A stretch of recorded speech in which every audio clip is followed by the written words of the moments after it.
Wow, that was a loud one. Hey, Cal Banyan here. Cal Banyan's Hypnosis, etc. Once again with L. Ron Ferguson. If you're watching this anywhere else except calbanyan.com, you want to go there right now because right below this video, right down there, we've got additional graphics, text, all that kind of stuff to make this more valuable to you. All right, let me introduce L. Ron. You guys know L. Ron. He helps me with my classes. He supervises the practice sessions. He also teaches like some of the instant rapid induction part of the course and just other things I have him fill in for. He's a 1%er. He sees more clients here at our center than anybody else. Quite capable. What an expert. How you doing now, Ron? I'm doing good, Cal. Thanks for asking. And it's good to be back. What are we talking about today, Cal? We're going to call this one Hypnosis 101. All right. Maybe I'll learn something. No, actually, no, I won't. All right. Hey, so you know what? I got my little notepad here, and I'm thinking what we sometimes get is some really basic questions sent in, like, what is hypnosis?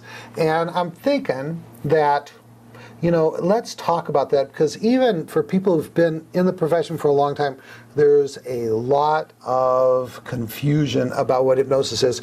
On that episode a while back where we were looking at YouTube, I was looking at some other videos on YouTube about hypnosis, and there's some crazy ideas out there about what hypnosis is. So, Elron, why don't you, if you want to, please read that definition that we use in class for hypnosis. Okay. Hypnosis is a magical. Oh no, wait. Sorry, that was the wrong definition. The one that we use in class is like fairy dust, yeah, right? That was the other hypnosis training I took. No, the one that we use in class, and the one that I like the best, is that hypnosis is a heightened state of suggestibility, such that the suggestions given are accepted as being true, and affect the beliefs, habits, and perceptions and behaviors of an individual in varying degrees, according to the depth of hypnosis established. In short, hypnosis is a heightened state of suggestibility. That's the most important part. Good, good. Go ahead and read on down to that second paragraph, and then the third. Yeah, excellent. Deeper levels of hypnosis enable the hypnotized individual to experience greater hypnotic phenomenon, with light states being able to create catalepsy by suggestion, and deeper states allowing the individual to experience amnesia, anesthesia, and hallucinations. So generally, there are several types of hypnosis. There's naturally occurring hypnosis, there's heterohypnosis, self-hypnosis, waking suggestion that's similar to placebo, and that's that. Okay, so we've got quite a plan for this episode for you, and we're going to talk about what hypnosis is, what suggestibility is, and also some bad words in hypnosis, some ideas about what hypnosis is not, and what some typical experiences that occur in hypnosis. So, now, when we define hypnosis, we use it as a heightened state of suggestibility, which puts us into having to do something else. We need to define what suggestibility is. Will you do that for me, Elron? Define what suggestibility is? Yes. It's the extent to which a person is able to accept suggestion, okay, which varies according to one's state of mind. And the greater the suggestibility that an individual is experiencing, then the greater the effect of the suggestions offered will have upon that person's perception of reality. Okay, so in hypnosis, which is an altered state of consciousness, one can reach high levels of suggestibility, and in this altered state, suggestions can profoundly affect perceptions, including amnesia, anesthesia, and both positive and negative hallucination. So, when one's in a heightened state of suggestibility, the individual is in hypnosis or hypnotic state. Good. So, gosh, here we got hypnosis definition relying on suggestibility, and then when we talk about suggestibility, we've got two main kinds of suggestibility. One that never gets talked about. One is normal waking suggestibility. Everybody has a certain inherent natural state of suggestibility. And when we take someone into hypnosis, we expand or increase that ability to be suggestible. Anything you want to add to that, Elron? No, just that, there's that arbitrary level of suggestibility that everybody has. Always. That goes from higher to lower, even sometimes depending on who you're talking to or what kind of state they're in at the time. We could talk about that for days. Yeah. Now, one thing, we don't use the word suggestibility when we're talking to clients because clients get confused between gullibility and suggestibility. Can you kind of tease that out for the audience? Yeah, definitely. I mean, some words that I like to use sometimes are, well, it increases your receptivity because, I mean, you say, oh, well, you're more suggestible. I mean, the person, being told that you're suggestible, I mean, right off the bat, how does that sound? When we have a history of seeing hypnosis in Hollywood and all that kind of stuff, and you see people, following suggestions by hypnotists and doing wild and crazy things, it just gives that automatic response that when you tell somebody that they're suggestible, they're going to associate it with things like that. Does that make sense, Cal? Yes. And one of the things about gullibility means really more like easily fooled or easily manipulated, where suggestibility in hypnosis is a state that the person is entering into so that something can be accomplished, so that they can accept suggestions. And the suggestibility that occurs in hypnosis is one such that if they did not like the suggestion, they could easily reject the suggestion or emerge from that level of suggestibility. How's that sound for you, Elron? Sounds great, Cal. All right, good. So I want to move on. So if that's what hypnosis is, do you want to add anything to that, Elron? No, I think that's it. Why don't we move on? I'm excited. So hypnosis is not, and I got this from some of the YouTube videos. I get it. I teach the Week of Power, which is specifically for people who've been trained, certified somewhere else, and they can be experienced hypnotherapists. And some of the crazy ideas they have about what hypnosis is. For example, hypnosis is not relaxation. You can be relaxed and not be in a heightened state of suggestibility. So, and I was just watching a video, once I realized that hypnosis was just a state of relaxation, and I'm going, well, no, that's not it. You can be relaxed and not be in a heightened state of suggestibility. Anything you want to add to that, Elron? Oh, gosh. What a soapbox, Cal. Yeah, and this is taught all the time, that hypnosis is mutually exclusive with alpha brainwave activity. If you're in beta, which is highly alert, the next level underneath that is alpha, and then theta, which is a little more sleepy, and then delta is in deep sleep. Alpha brainwave is slightly less. They say that children are primarily in alpha brainwave frequency, and that if you're ever relaxed, that's synonymous with being easily suggestible or receptive or hypnotic or whatever it is. And that, I think, that Cal will back me up on this, is kind of where the whole relaxation is hypnosis, hypnosis is relaxation thing came from, which is where they did a lot of old school inductions back in the day. They put an electroencephalogram, an EEG on them, and they go, oh, look at that, we just did an induction and now they're in alpha. So hypnosis is relaxation and they must be feeling tingly and deep.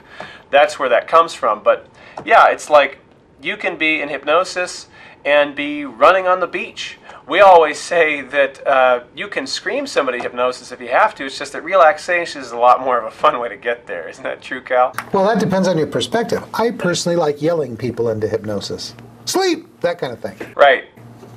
Hey, well, now another thing that I hear all the time is trance is the same as hypnosis.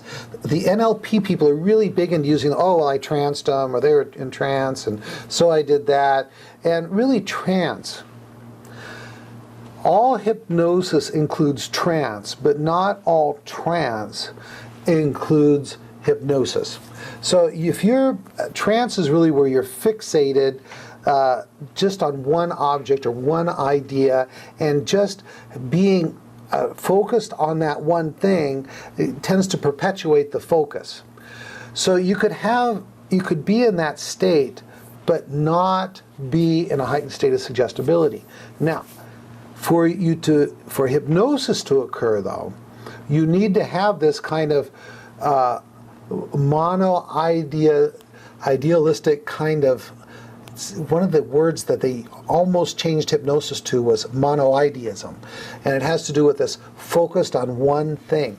And without that focus, people will tend to lose the depth of suggestibility. So trance can exist without hypnosis, but hypnosis can't exist without that trance-like focus. Anything you want to add to that, Elron? Because you're more into that NLP stuff than I am. Yeah, and it's interesting on that because there's the whole trance argument. Yeah, like everything is trance, and I see where they're coming from, but I still agree with this information a lot more that they're it's not this totally equally synonymous word. I mean, in that park, okay, in that methodology, there is not necessarily different levels of depth that they're operating from. To your average NLP person, I might get hate mail for this, anything can be trance. If you just imagine yesterday, that takes you into a state of trance. If you just look into peripheral vision, that equals a state of trance. Whether or not that's highly suggestible, nobody knows. That once again goes back to the foundations of trance and hypnosis and alpha brainwave activity being totally fused, and maybe an antiquated understanding of hypnosis. But yeah, trance isn't hypnosis. It just so happens that trance happens in hypnosis, but it's different, like we just mentioned. Beautiful. Good, good. I'm going to move on to hypnosis is not magic, and it is not like a spell. Oh, man. See, there you go. It's the truth. And there's no Santa Claus, no Easter Bunny, and hypnosis isn't a spell. It's a normal, naturally occurring state of mind that can be brought about on purpose through the use of a hypnotic induction. But, oh man, I tell you, there's a lot of magical thinking out there about hypnosis, and that somehow the hypnotist is like a sorcerer or a witch or something like that, which I'm going to talk a little bit more about that when we get into bad hypnosis words. Have you ever had a client that really thought it was very magical or witchcraft or anything like that? I haven't had the thought, well, by the time they get to my office, they hopefully don't think that anymore. And if they do, for some reason, think that I have the power to make them do stuff, I want to get rid of that belief as soon as possible. Clients are always in control, but that's something that you definitely want to talk about on the phone, because you'll get those calls when they call up and they say, hey, can you make me do this? Or can you make me forget somebody? Or can you, what's the other example? Can you make me stop smoking? Or somebody always has a story of my Aunt Sue or whatever that didn't even want to quit smoking, but she went to a hypnosis thing, some group hypnosis session, and she quit smoking, and so it made her quit smoking. It was like magic. And like magic and magic are two different things. I know I'm sort of stretching the boundaries of what you just said, Cal, but I haven't had anybody personally that thought it was magic, but they did think that they would be under my control, like a magician or a sorcerer, and I got rid of that belief as soon as possible by saying, okay, close your eyes, take a deep breath, let it out, and now stand in your chair and quack like a duck. And when they didn't do it, I said, well, why didn't you do that? Why didn't you do that? I'm a hypnotist. And they go, well, because I didn't want to. I go, well, exactly. And if they actually did stand in their chair and quack like a duck, I'd be pretty concerned. And then I'd ask them to do something else ridiculous, like stand in the corner on your head and recite the national anthem. And if they did that, I'd be really concerned. But that's never happened and probably never will. Yeah, I know what you do. They need to say, okay, why don't you take out your checkbook? And you're starting to feel very generous. Right. And the more generous you feel, the better you feel. And the better you feel, the bigger this check is going to be. Okay. All right. Yeah, I've run into this once in a while with people who think that that hypnosis is magic. I'm going to take out my hypno wand and touch them on the head. And the problem with letting that kind of belief stand is it relieves them from all responsibility of having a result. It's like all up to you.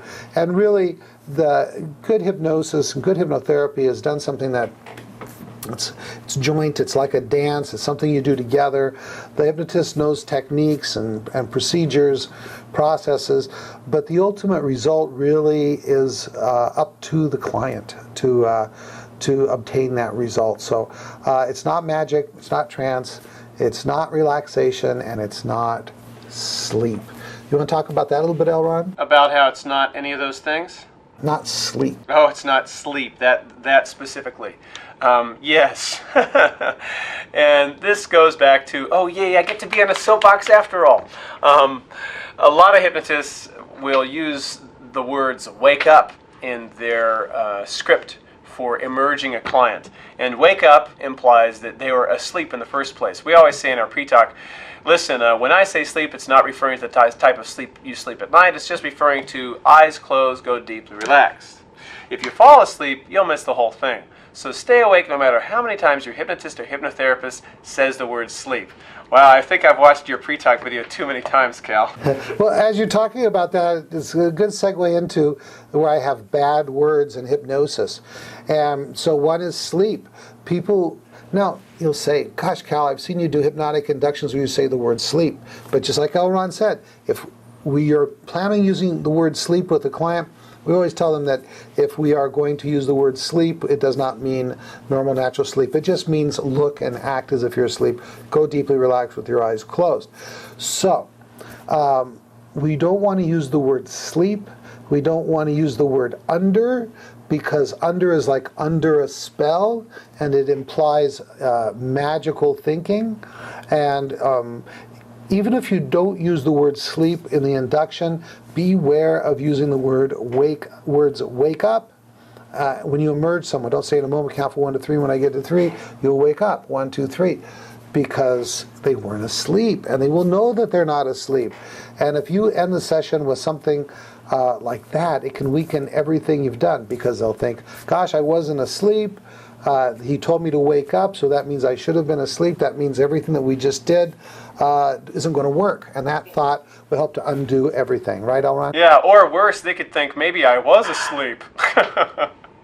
See, it's bad both ways. Because if they think they were asleep, then, I don't know, that could be bad too. Wouldn't you say, Cal? Yep. Hey, here's another bad word, but we're stuck with it. And that is deeper. People don't really go deeper into hypnosis. And that kind of comes from the idea of sleep, right? Go into a deep sleep or sleep very deeply. People don't go deeper into hypnosis, but they go more suggestible. But it's just become part of the culture that we understand that if the hypnotist says in a moment, count from 1 down to 5, as I do, go much deeper, what they mean is go into a more suggestible state. But that doesn't sound right, does it? In a moment, I'm going to count from 1 down to 5. And when I get to 5, I want you to become much more suggestible. So we're kind of stuck with the word sleep. All right. We just got a couple of minutes. Let's knock off these couple of things. Typical experiences include, and we'll talk about that. We want to do that? Start that off, Elron? Yeah, sure. So typical experiences in hypnosis include profound relaxation, obviously, because that's a fun way to get there, right? Maybe some tingling sensations, maybe fluttering eyelids, and that they're more some dissociation. And I have an interesting story about that fluttering eyelid thing. Someone said to me, they go, oh, well, I can flutter my eyelids without any hypnosis. And I go, oh, okay, well, let's see it right here. And they took a deep breath, they let it out, they really started to, as it seemed to me from the outside. Now, I'm making an assumption here. It seemed to me that they were taking themselves into a hypnotic state. This person was trained as a hypnotherapist. They'd done a lot of self-hypnosis. They say, I can do that with zero hypnosis. And you can't fake that. You can't fake that type of eye flutter. And they were having to go into hypnosis to even do that. What are your thoughts on that, Cal? That sounds pretty good. I've never heard anyone challenging it like that, but it sounds like it worked for you. It was funny. It was really funny. All right. Oh, I see one last thing I wanted to get in here, and that is hypnosis equals suggestibility. Hypnosis doesn't feel like anything. And so just a couple bullet points I got here. We're getting a lot into this episode. Hypnosis doesn't feel like anything because really, what would a state of heightened suggestibility feel like? Now, it tends to feel like relaxation if you use an induction where you go relax, relax, relax over and over in one form or the other. Then when they get there, they're going to feel relaxed, but it's not required. It can feel stiff and rigid. When we get someone into hypnosis, we could do some overt testing like arm catalepsy, where we have their arms stick out or their eyelids locking closed, and that would be an example of hypnosis, not feeling like being relaxed, but feeling like being tensed. Hypnosis can make you feel like when you were 5 years old and you were riding your bicycle, or it can even have you taste ice cream that you had for the first time when you were 2 or 3 years old. So hypnosis can feel like a hallucination, like an age regression. So what's one of the things we got to let our clients know is that when you go into hypnosis, you may have some of these other feelings like relaxation, tingling, feeling disassociated, fluttering eyelids, warm sensation on the body, something like that. But it's not required. They're kind of depending on the individual, and it depends on what you're doing at any particular time. All right, I'm done. Anything else you want to add to that, Elron? I think you have completed the cycle, Cal. That sounds good to me. All right, good. Wrap it up. Tell them your website. All right, website safeeffectivehypnosis.com. I encourage you to email me at lronhypnosis@gmail.com if there's questions that you want. If there's questions you want to ask me, I'd be happy to answer them and connect with you on the professional level. Please check out our courses. Cal will give you the information on that in a moment. I strongly encourage you to take action to learn hypnosis and to build your hypnosis practice. When you take action, you get a result, and then you can make adjustments. Remember that everything counts. Thanks so much for watching this video, and I'll see you on the next episode. All right, thank you, Elron. This is Cal Banyan. Make sure you check out hypnosiscenter.com for my latest training schedule and all the other good hypnosis goodies we got on there. We've got a class coming up, the NGH-approved Banyan Hypnosis Certification Super Course with 5-path and 7-path training. That's all the advanced stuff. July and October, and then we've got the Week of Power, which is the 7-day version for people who are already certified, and that's coming up in May, and I anticipate we'll also do one in August at the NGH convention. We'll have more information coming to you very soon. That's it. Cal Banyan signing off.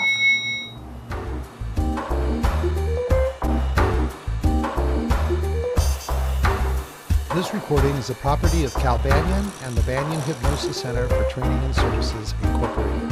All rights reserved, for private use only, may not be duplicated without permission. For contact information, go to www.hypnosiscenter.com.